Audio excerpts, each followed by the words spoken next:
요한복음 3장 1절에서 15절까지 같이 읽겠습니다. 그런데 바리새인 중에 니고데모라 하는 사람이 있으니 유대인의 지도자라. 그가 밤에 예수께 와서 이르되 랍비여, 우리가 당신은 하나님께로부터 오신 선생인 줄 아나이다. 하나님이 함께 하시지 아니하시면 당신이 행하시는 이 표적을 아무도 할 수 없음이니이다. 예수께서 대답하여 이르시되 진실로 진실로 내게 이르노니 사람이 거듭나지 아니하면 하나님의 나라를 볼 수 없느니라. 니고데모가 이르되 사람이 늙으면 어떻게 날 수 있사옵나이까? 두 번째 모태에 들어갔다가 날 수 있사옵나이까?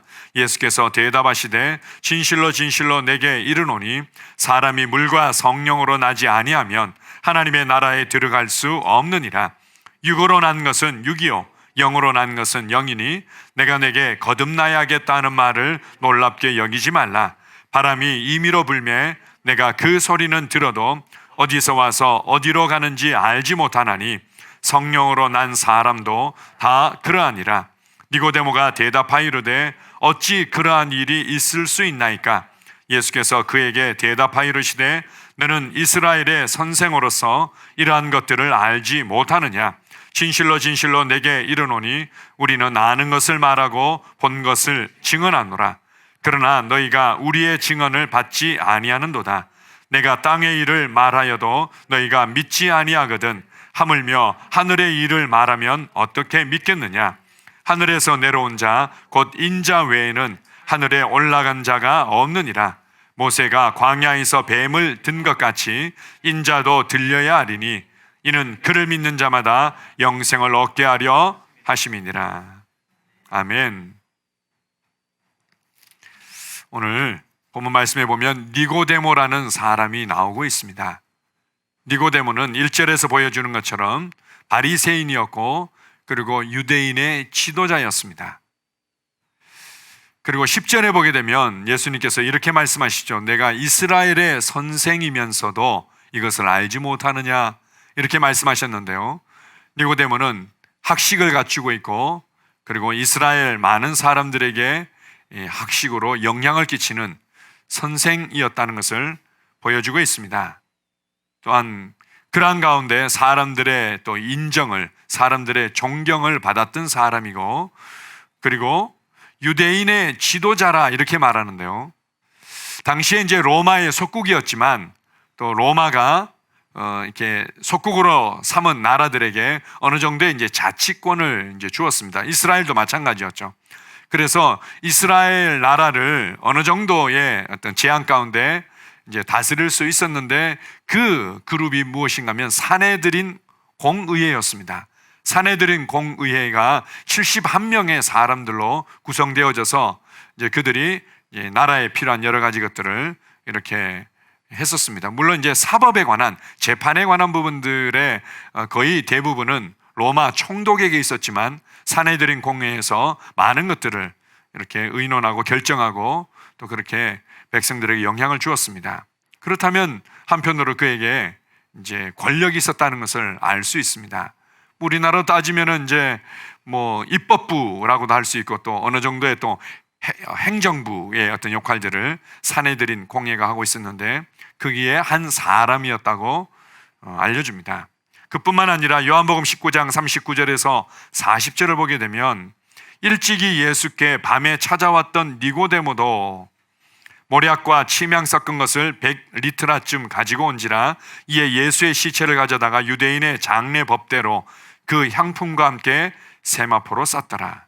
예수님께서 죽으시고 난 이후에 이제 무덤에 장사 지낼 때 유대인의 법을 따라서 많은 또 좋은 향품들을 함께 이렇게 세마포로 싸게 되는데 그때 이제 니고데모가 이렇게 헌물하게 되는 거죠.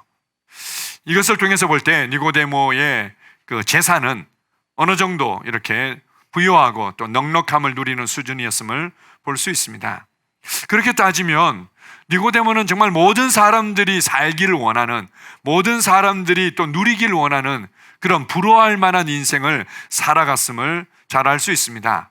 아마 뭐 박사학위가 몇 개 됐는지는 모르겠지만 좀 학식이 있어서 이스라엘의 선생으로서의 역할을 잘 감당했었고 그리고는 인정과 존경을 받았고 또 사내들인 공회의 한 사람으로서 권력이라면 권력을 누리고 있었고 그리고 이제 재산도 넉넉해서 마음껏 이제 누리면서 때로는 주님을 위해서 이렇게 또 심을 수 있을 만큼 여유가 있었던 거죠. 우리가 볼 때 뭐 어떤 부정함이 없는 모든 사람들이 정말 동경하는 그러한 어떤 인생의 모습들을 갖추며 살아가고 있었지만 그 마음 가운데 뭔가 한계를 경험하고 있었고 그 마음 가운데 어떤 갈증을 느끼고 있었다는 것을 알 수 있는 것은 밤에 청년이었던 예수를 찾아와서 그에게 하나님께로부터 오신 선생님, 당신으로부터 나는 정말 내가 무엇인가 배우길 원합니다. 내게 해주실 말씀을 나는 정말 듣고 싶습니다.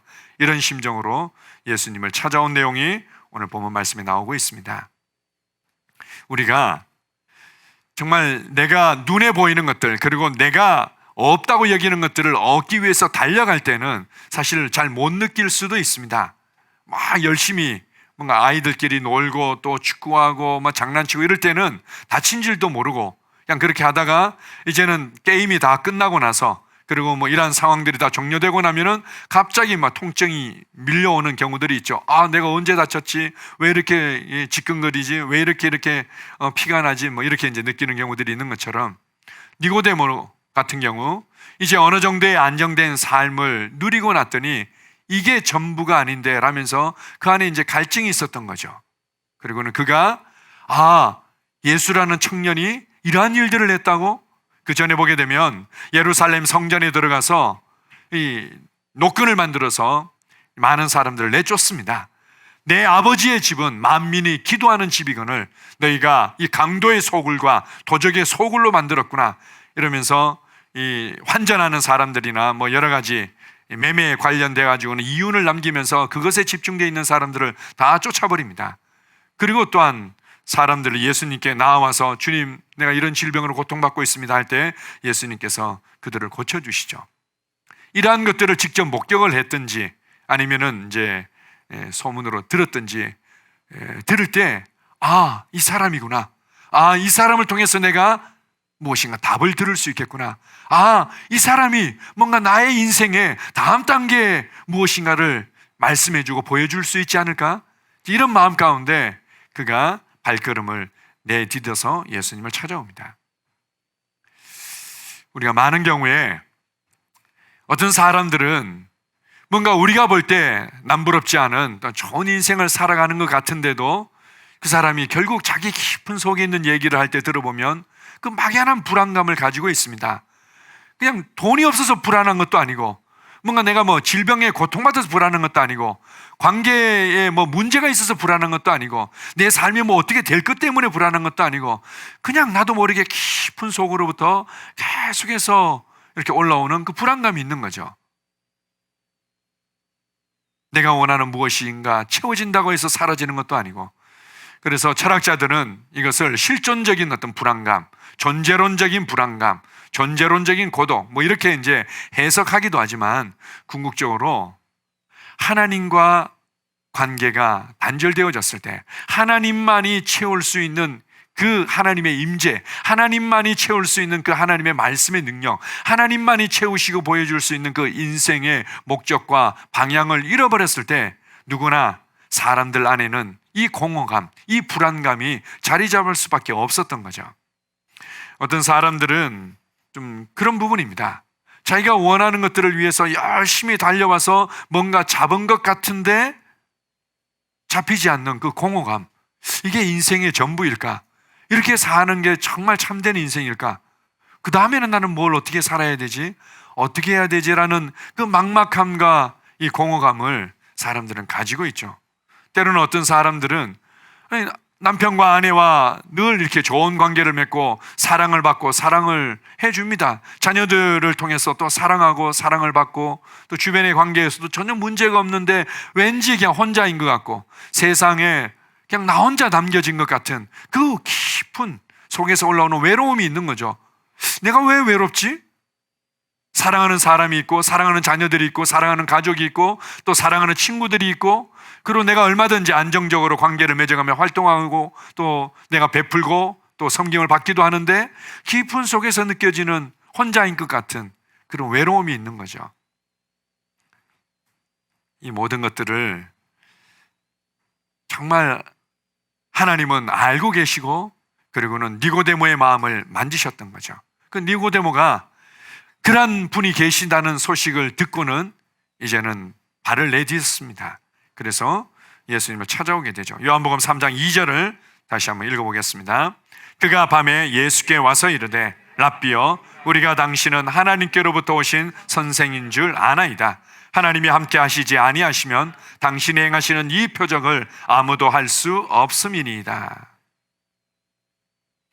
표적에 대해서 예수님께서 이제 질병들을 치유하시고 예수님께서 성전에서 담대하게 내 아버지의 집은 만민이 기도하는 집이거늘 이러면서 하는 것들을 보면서 무엇인가 특별한 것을 가지고 계시고 무엇인가 대단한 확신을 가지고 계신 분이구나 라면서 그가 바라봤던 것은 하나님께로부터 온 선생님이시군요.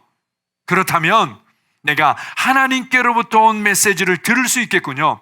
이 세상 사람들에게서 들을 수 있는 거, 그리고 내가 배웠고 내가 가르쳤던 그 수준의 메시지가 아니라 하늘로부터 오는 그 하나님의 메시지를 내가 들을 수 있다면 지금 내가 느끼는 이 갈증과 이 공허함을 내가 채울 수 있을 텐데요 라면서 그가 예수님에게 이렇게 말을 꺼냅니다. 그런데 그가 몰랐던 것은 하나님께로부터 온 선생이나 교사라는 수준에서 아니면 선지자라는 수준에서 그를 이해했지만 그는 바로 니고데모를 창조하셨던 창조자이셨고 이 세상의 모든 것들을 창조하셨던 창조자셨고 그리고 한 사람 한 사람을 향해서 계획과 목적을 가지고 계셨던 창조자이셨던 거죠. 그리고 그 창조자께서 어떻게 해요? 니고데모가 평생 처음 들어보는 그러나 니고데모에게 가장 중요하고 가장 필요한 말씀들을 바로 말씀해 주십니다. 여러 가지 더 우리가 본문 말씀 가운데서 우리가 찾아낼 수 있겠지만 가장 중요한 두 가지를 니고데모에게 던져주시죠. 그것은 바로 거듭나야 된다는 것과 하나님의 왕국에 관한 메시지를 그에게 가르쳐 주셨던 것입니다. 자, 보십시오. 우리가 듣고 싶어 하는 것들이 많이 있죠. 그러나 하나님께서 창조자께서 무엇보다도 나를 가장 잘 알고 계시고 우리의 인생을 가장 잘 알고 계시고 그분께서 인생에게 무엇이 가장 중요한지를 알고 그 순간에 그 창조자 예수 그리스도가 니고데모의 갈증을 향해서 니고데모의 그 갈급함을 향해서 말씀하십니다. 요한복음 3장 3절을 같이 읽습니다. 예수께서 대답하여 이르시되 진실로 진실로 내게 이르노니 사람이 거듭나지 아니하면 하나님의 나라를 볼 수 없느니라. 진실로 진실로라는 표현이 성경에 여러 군데에 나오지만 특별히 예수님께서 진실로 진실로 이렇게 말씀하실 때는 때로는 그 예수님의 어떤 확신, 담대함 그리고 이것은 반드시 알아야 돼. 이게 너무나 분명해. 이것은 너무나 중요해. 이런 의미로 예수님께서 말씀하시죠. 확실하다. 내가 거듭나지 아니한다면 사람이 다시금 태어나지 않는다면 하나님 나라를 볼 수 없느니라. 하나님 나라를 볼 수 없다는 의미는 눈이 멀었다는 의미죠.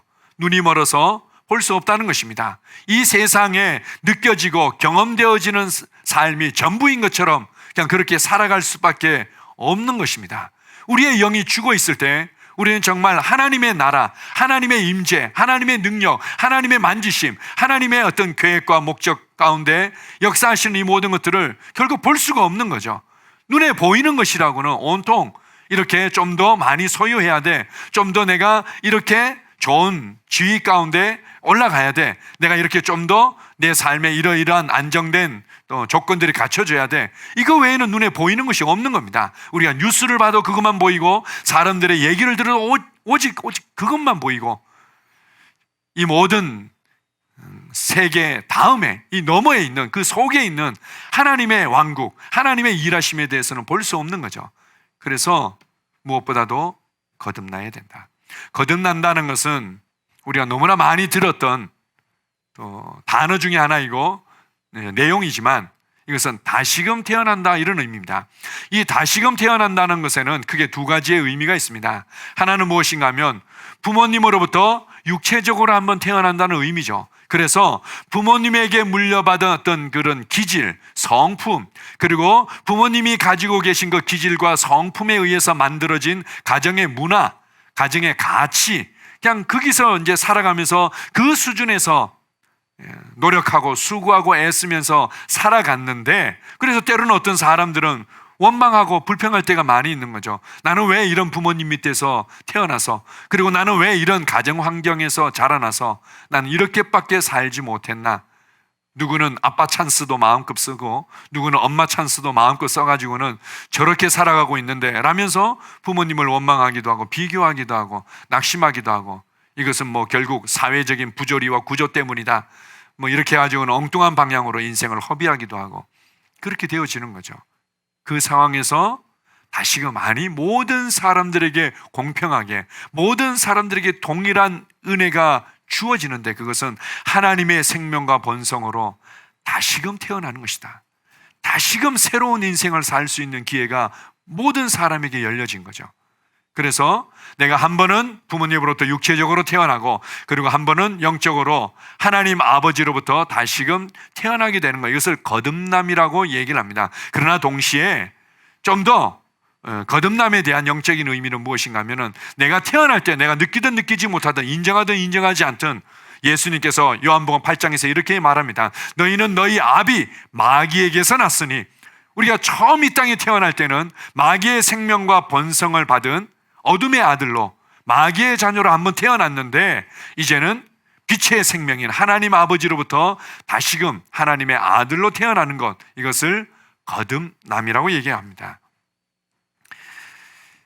에베소서 2장 4절 5절을 같이 한번 읽어보겠습니다. 긍휼이 풍성하신 하나님이 우리를 사랑하신 그 큰 사랑을 인하여 허물로 죽은 우리를 그리스도와 함께 살리셨고 너희는 은혜로 구원을 받은 것이라.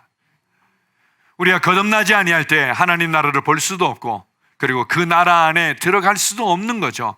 그리고는 니고데모가 살았던 그 인생처럼, 그리고 그 인생을 바라보면서 그렇게 그냥 살아갑니다. 그런데 진정한 인생의 목적이 단지 소유하는 것일까? 진정한 인생의 목적이 단지 권력을 누리는 것일까? 진정한 인생의 목적이 무엇인가 내 스스로 만족하는, 그래서 내가 원하는 일들을 해서 일명 자아 실현을 하는 것일까?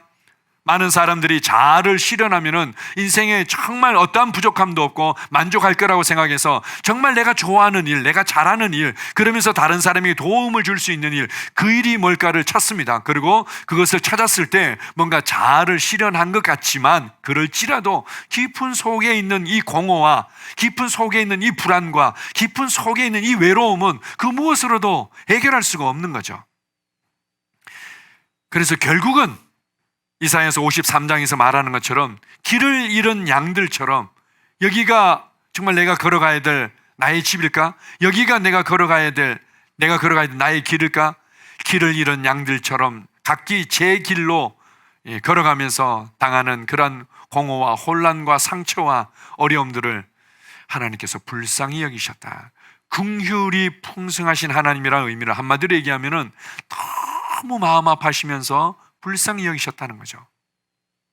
저렇게 살지 않아도 되는데, 저렇게밖에 살아갈 수 없는 그 인생을 너무나 불쌍히 여기셔서, 그래서 허물과 죄로 죽었던 우리를 기꺼이 살리기를 선택하시고 살리기 위해서 대가를 지불하시고 그리스도와 함께 우리를 살려내셨다.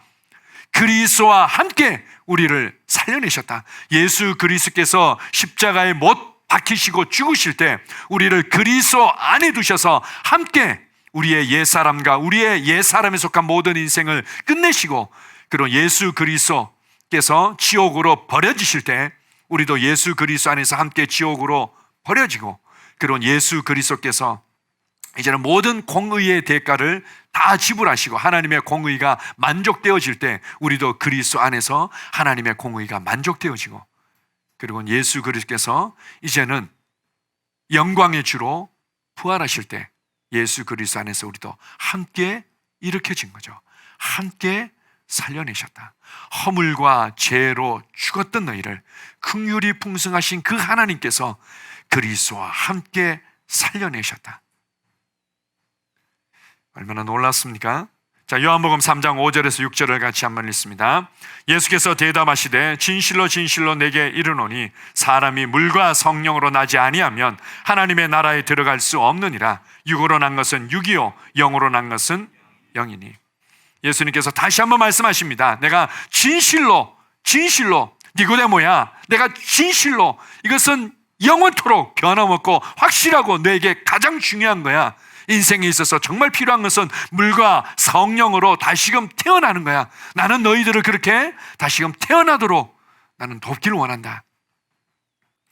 물과 성령으로 거듭난다는 것은, 물로 거듭난다는 것은 뭐 크게 이제 두 가지 의미로 우리가 이해하면 될 것 같습니다. 우리가 물 침례, 우리가 이전에 내가 주인 되어서 살아가던 삶으로부터 완전히 돌이켜서 나는 이제 하나님을 향해 살아가겠습니다 라는 어떤 결단을 물침례를 통해서 하지 않습니까? 물침례, 때로는 회개의 침례라는 의미로 이해할 수 있고, 또 하나는 우리가 에베소서 6장에서 얘기하는 것처럼 물로 씻어 말씀으로 거룩하게 하사, 이렇게 말씀하는데요, 이것은 하나님의 말씀으로 우리가 거듭나는 것을 의미한다고도 볼 수 있습니다. 그때 성령님께서 역사하시는 거예요. 우리가 하나님의 구원의 복음을 들을 때 성령님께서 역사하심으로 말미암아 우리가 다시금 하나님의 자녀로 태어나게 되는 거죠. 이것을 요한복음 1장 12절 13절에 보게 되면 예수님을 구원자와 주님으로 영접할 때 하나님의 자녀가 되는 권세를 주셨다. 하나님의 자녀가 되는 권세를 주셨다. 이것은 내가 무엇인가 노력을 냈고 내가 어떤 자격을 갖췄기 때문에, 내가 대대로 어떤 목사님의 집안에, 장로님의 집안에서 태어날 때부터 모태 신앙이었기 때문에 그렇게 되는 것이 아니라 하나님께로부터 태어나는 것이다. 하나님께서 우리를 친히 낳으시는 것이다. 하나님께서 우리를 낳으셨다. 야고보서 1장 18절은 그래서 이렇게 말합니다. 하나님께서 모든 피조물 중에 우리를 첫 열매가 되게 하시도록 하기 위해서, 가장 으뜸이 되도록 하기 위해서, 가장 최고의 작품이 되도록 하기 위해서 진리의 말씀으로 우리를 낳으셨느니라. 하나님의 말씀이 우리를 하나님의 자녀로 태어나게 만드는 거죠. 이것을 다른 표현으로 베드로전서 1장 23절에 보게 되면 너희가 거듭난 것이 생명의 씨로 된 것인데, 이것은 썩을 사람의 씨가 아니라 썩지 아니할 살아있고 영원한 하나님의 말씀의 씨앗으로 말미암아 너희가 다시금 태어나게 되었다. 하나님의 말씀의 씨로 말미암아 우리가 하나님의 자녀로 태어나게 된 거죠. 예수님께서 이것에 대해서 좀 더 우리의 눈을 이렇게 밝혀주십니다. 히브리서 2장 14절에 보게 되면 우리가 하나님 아버지로부터 한 근원에서 났기 때문에 예수 그리스도는 맏아들이 되고 우리는 그의 많은 형제들이 되었다. 그렇기 때문에 예수님은 우리를 형제라 부르기를 부끄러워하지 아니하였다. 이렇게 말씀합니다. 예수님께서 우리를 형제라 부르기를 부끄러워하지 않았다는 거죠. 다른 말로 얘기하면 우리가 예수님을 형님이라고 부르기에 신성모독이라고 여기지 않았다는 겁니다. 자, 보십시오. 이제 이러한 부분들을 여러분들이 이제 많이 들었기 때문에 이제는 잘 이해하는 측면도 있지만, 동시에 또 이게 웬 생소한 신성모독적인 얘기입니까? 이렇게 생각할 수 있는데, 예수 그리스도와 우리와의 이 창조와 피조의 관계에 있어서는 이 건널 수 없는, 바로 예수 그리스도는 창조자이시고 우리는 그분의 손에 의해서 지음받은 피조물이죠. 이것은 어떻게 벗어날 수가 없는 겁니다. 우리는 피조물로서 창조자이신 그분을 경외하고 그분을 예배하죠. 동시에 구원의 관계에 있어서 예수 그리스도는 우리의 구원자이시고 우리는 은혜로 구원받은 자들이죠. 영원토록 이 구원의 은혜를 찬양하고 감사할 자들이죠. 그러나 하나님 아버지와의 생명의 관계에 있어서는 예수님은 우리의 형님이시고 우리는 그분의 동생들이죠. 창조의 관계에 있어서, 구원의 관계에 있어서는 정말 우리는 그분에게 있어서 늘 예비하고 찬양하고 감사할 것이지만, 하나님 아버지와의 생명의 관계에 있어서는 예수님 우리의 형님이 되시는 것입니다. 바로 이 거듭났다는 것은 그런 의미죠.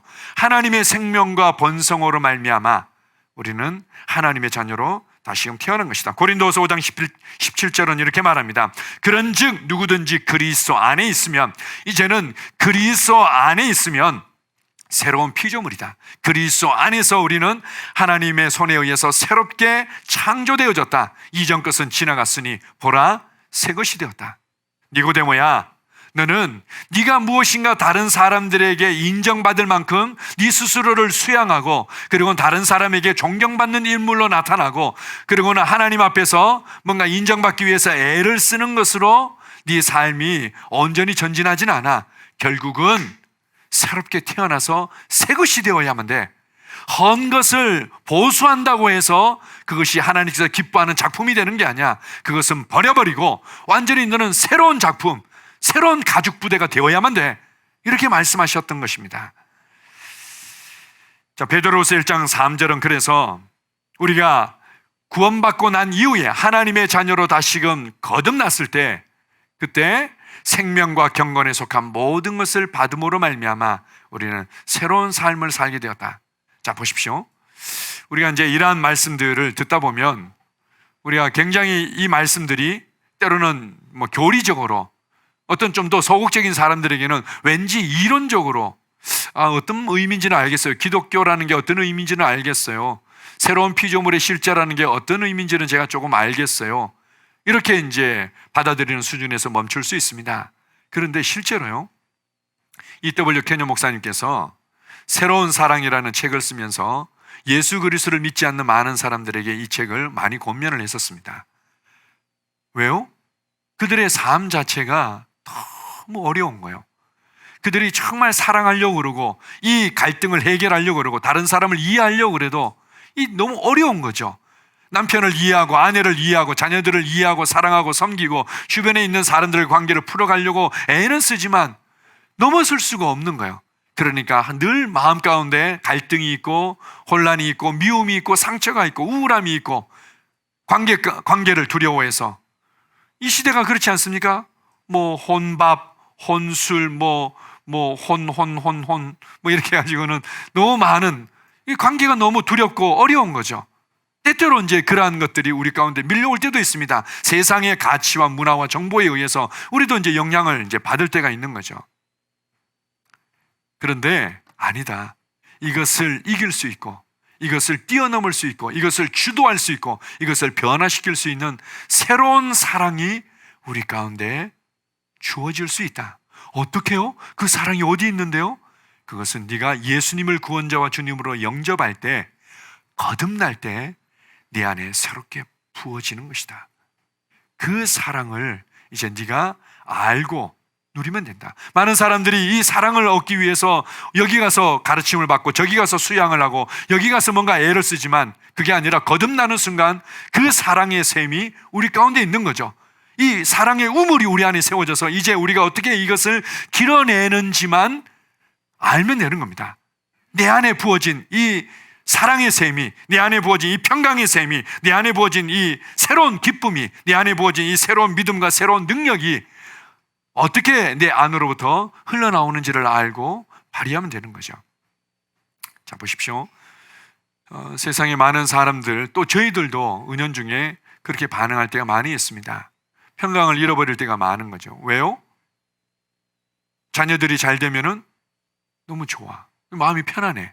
자녀들이 안 되면은 그냥 인생의 모든 고통과 어려움을 혼자 다 짊어진 것 같고, 남편과의 관계나 나 육체의 건강에 문제가 생기면, 재정에 문제가 생기면, 그러면은 온통 불안하고 힘들고 그렇죠. 그리고 그게 좀 좋아지면 마음이 편안해집니다. 외부로부터 말미암아 주어진 평강이라면 그것은 언제든지 사라지는 안개와 같은 거죠. 외부로부터 주어진 어떤 기쁨이라면 그것은 사라지는 안개와 같습니다. 그러나 하나님으로부터 내 안에 부어진 것이라면, 재정이 많든지 적든지, 그리고 내가 질병으로 고통을 받든지 안 받든지 그것에 영향을 받지 않는 거죠. 오히려 그것을 하나님의 뜻대로 주도하고 변화시킬 수 있는 겁니다. 이러한 삶이 우리 가운데 주어졌다. 인생에 있어서, 인생의 이 갈증에 있어서 가장 중요한 창조자가 우리에게 던져주시는 말씀은 거듭나는 것이다. 그리고 내가 거듭났다면 내 삶에 새로운 인생이 열린가, 이것을 인식하고 이것을 말하고 이것을 또 우리가 늘 누려가는 그러한 삶을 살기를 주님은 원하십니다. 자, 두 번째로 니고데모에게 주님께서 말씀하신 것은 바로 하나님의 왕국에 관한 부분이었습니다. 요한복음 3장 5절을 같이 읽습니다. 예수께서 대답하시되 진실로 진실로 내게 이르노니 사람이 물과 성령으로 나지 아니하면 하나님의 나라에 들어갈 수 없느니라. 하나님의 나라라고 표현하는데 영어로는 Kingdom of God 해서 하나님의 왕국이죠. 우리가 이제 나라라는 그 번역보다는 왕국이라는 게 더 정확한 표현이죠. 이제 지금은 우리가 이제 왕이 없다 보니까 그냥 자연스럽게 나라라는 이제 표현들을 많이 쓰는데요. 나라라는 표현을 쓰다 보면 왠지 우리가 합의해 가지고는 우리의 의견을 모아서 합의해서 가장 좋은 의견을 도출해 봅시다, 이렇게 생각합니다. 그리고 교회 안에 들어와서도 이 사람 저 사람의 의견들을 도출해서 그렇게 해서 우리가 기본적인 비본질적인, 비진리적인, 그리고 우리의 어떤 여러 가지 이제 일적인 부분에 있어서는 많은 도움을 받을 수 있지만, 그러나 우리의 삶의 기준과 삶의 원칙과 삶의 방식에 있어서는 어떻게 해요? 왕이 다스리는 것입니다. 왕이 다스리는 나라 안으로 옮겨지는 거죠. 우리가 거듭나는 순간 무엇보다도 인생의 가장 중요한 보호와 가장 중요한 필요는 바로 하나님의 왕국 안으로, 하나님의 통치 안으로 들어오는 거죠. 그동안에는요, 내가 주인 된 삶을, 내가 왕이 된 나라 가운데 살아가고, 그러나 내가 왕이 돼서 살아가는 것 같지만 뚜껑 열고 보니까 어둠이 왕이 되고 죄가 왕이 되고 사망이 왕이 되고 그리고 원수 마귀가 왕이 된 나라에서 나도 모르게 그렇게 종으로 살아갔던 거죠.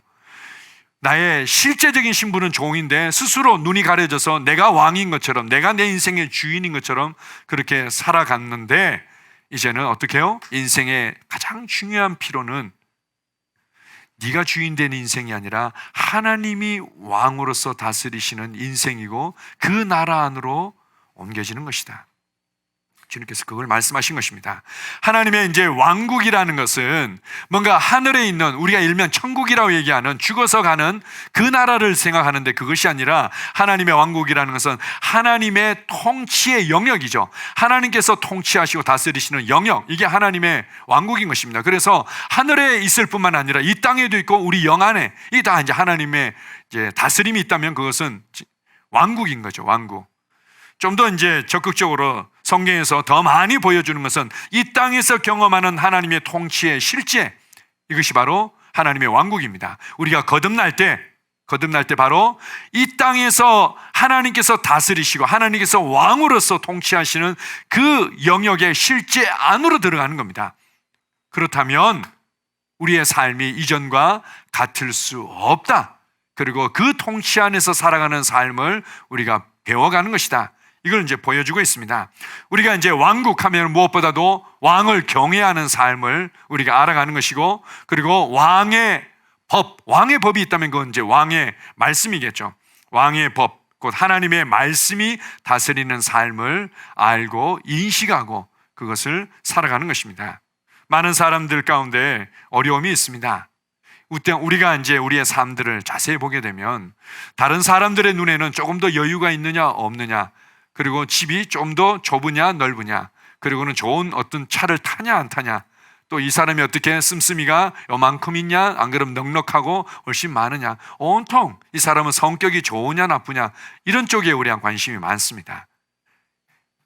그들의 삶을 이렇게 들여다보면요, 많은 경우에 내가 주인 되어서 살아가는 삶의 여러 가지 방식들이 있는데, 가장 많이 나타나는 방식들이 바로 두려움의 삶의 방식이죠. 실패에 대한 두려움, 부족감에 대한 두려움, 그리고는 또 아픔에 대한 두려움, 그리고는 또 우리가 이러이러한 부분에 있어서 내가 뭐 못할 것에 대한 두려움, 나의 능력의 부족함에 대한 두려움, 이러한 두려움에 의해서 생각하고 말하고 선택하는 것들이 너무 많은 겁니다.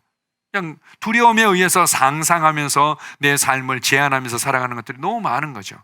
두려움의 삶의 방식에서 하나님께서는 우리를 하나님 나라의 삶의 방식 안으로, 그 통치 안으로 이끌어 가십니다. 그분이 다스리시는데 어떤 부족함이 있죠? 제가 주중에 어떤 분의 간증을 들었는데요, 자기가 이제 학교를 다니고 고등학교를 다니고 좀 대학교를 다니고 이렇게 할 때 사실은 재정적으로 그렇게 여유가 없었답니다. 그런데 자기 마음 가운데 있었던 한 가지는 하나님께서 나의 아버지시라면 하나님께서 나의 필요를 반드시 공급하신다. 그가 뭔가 필요가 있을 때마다 꼭 채워주셔야 돼요. 하나님 이거 없으면 안 돼요. 이번에 등록금 꼭 해결해 주셔야 됩니다. 그렇게 기도하지 않고 하나님 나의 아버지시라면, 그리고 나를 향한 풍성한 계획이 있다면 나는 이번에 대학 가는데 이거 채워주셔야 됩니다. 그에 대해서 추호의 흔들림이 없었답니다. 그랬더니 어떻게 해요?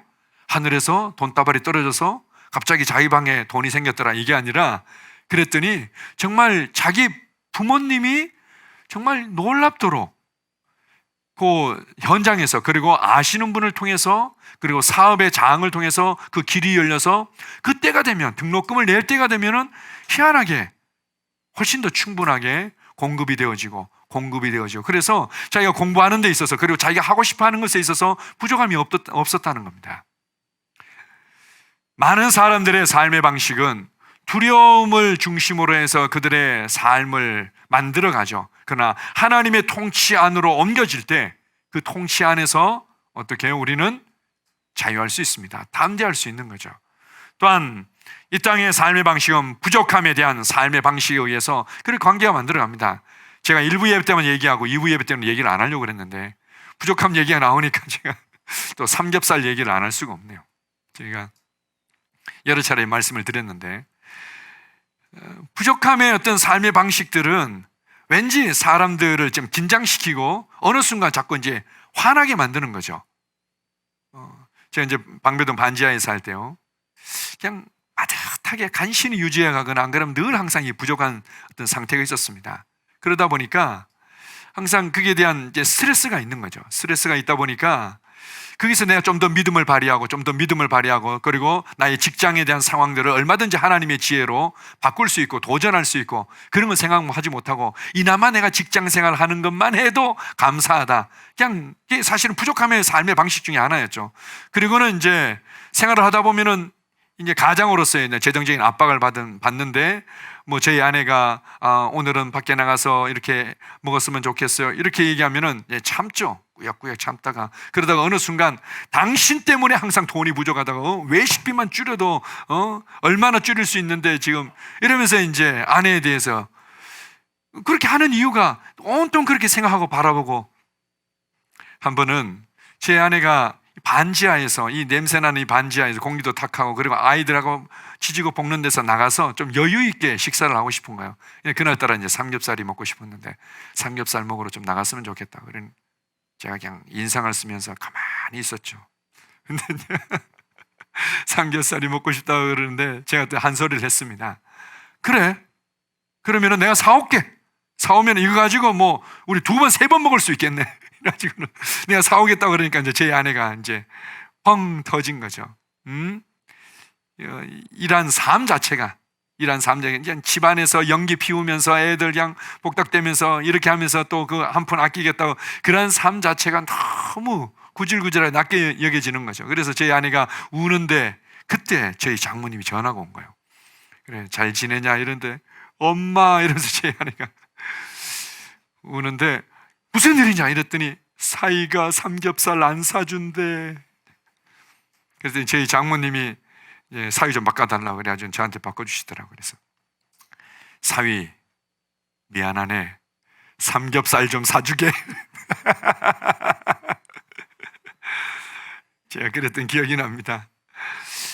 참 눈에 보이는 것이 전부였기 때문에, 그리고 내가 발휘할 수 있는 수준과 역량이 그게 보이는 게 전부였기 때문에, 내가 뭔가 애를 쓸 수 있는 그 수준의 그 바운더리가 그게 전부였기 때문에 그냥 부족함의 삶의 방식이 내게는 너무나 자연스럽고, 그러면서 느끼는 갈증들이 너무나 자연스러웠던 거죠.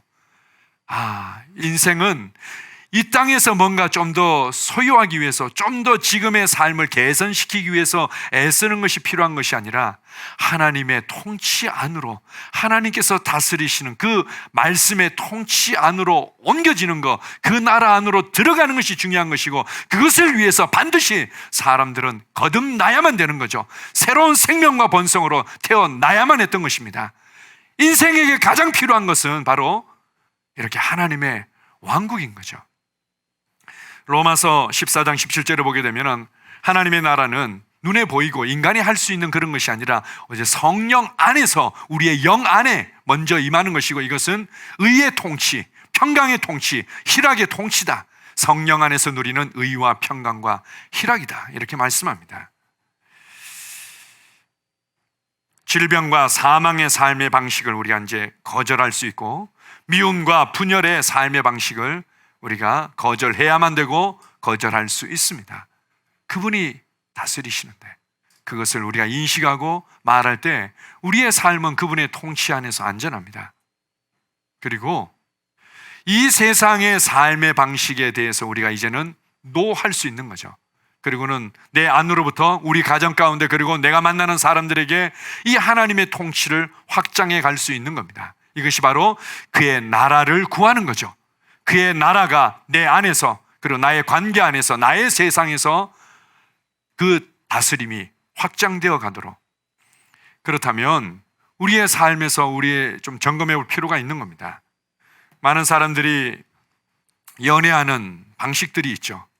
다 이렇게 연애해요. 다 이렇게 사귀어요. 다 이렇게 그냥 멀리 가서 뭐 이렇게 하고, 다 이렇게 마시고, 다 이렇게 그냥 살아요. 뭐 연애하는데 뭐 다들 그런데요. 그게 뭐가 잘못됐어요? 이렇게 얘기합니다. 결혼 생활 하는 부분들 있죠. 남편과 아내가 다 그렇게 살아요. 그리고는 뭐 이렇게 헤어지기도 하고, 이렇게 또 싸우기도 하고, 이렇게 애들 키우기도 하고, 뭐 이제 세상 사람들이 살아가는 삶의 방식들이 있습니다.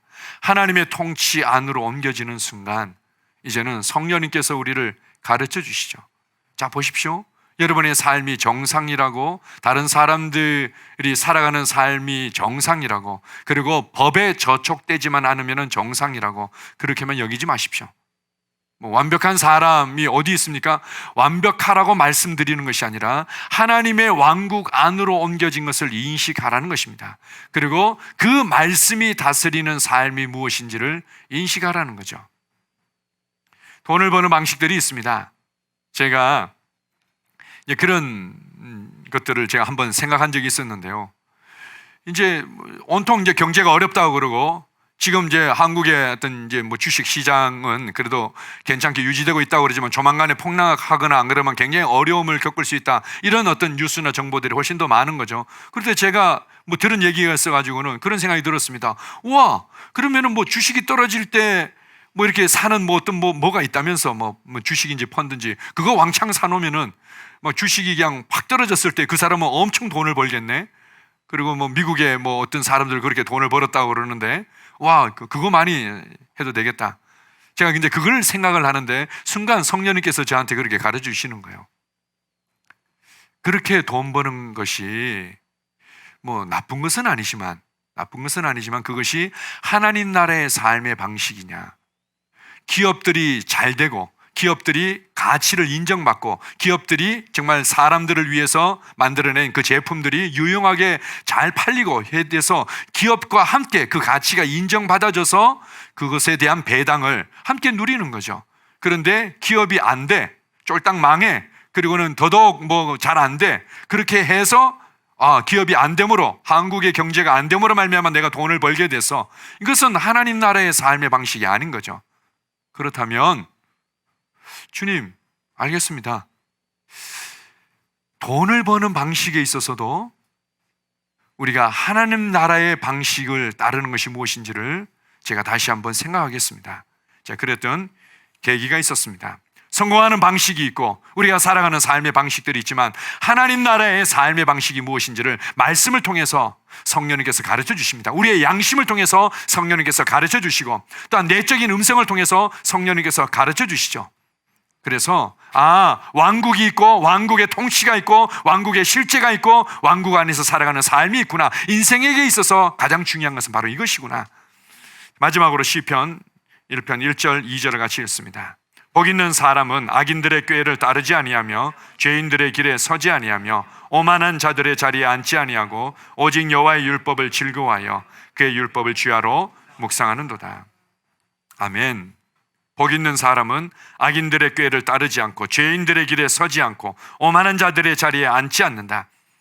세상 사람들이 살아가는 삶의 방식과 이제 우리는 상관없는 삶을 살아가고 있다. 이 땅에 살지만 우리는 이 땅에 속한 자가 아니다. 하나님의 말씀을 즐거워하고 이 말씀의 다스림, 이 말씀의 통치, 왕의 법의 통치 가운데 살아가기를 나는 즐거워합니다. 그렇게 할 때 그는 시냇가에 심은 나무와 같아서 철을 따라 열매를 맺으며 그 잎사귀가 마르지 아니함 같으니 그가 하는 모든 일이 다 형통하리로다.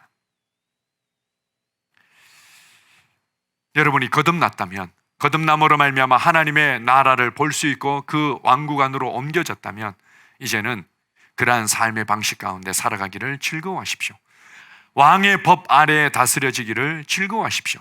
왕을 경외하고 그분의 말씀을 경외할 때 우리의 삶은 세상에 영향을 받지 않는, 요동하지 않는 견고한 삶으로, 오히려 영향을 주는 삶으로 살아가게 될 줄 믿습니다. 아멘. 자, 기도하겠습니다. 아버지 하나님, 감사합니다. 모든 것을 가진 것 같고 그것이 많은 사람들의 부러움을 사는 인생일지라도 결국 그것은 사라지는 것이고 우리 안에 갈증과 우리 안에 어떤 외로움을 줄 수밖에 없습니다.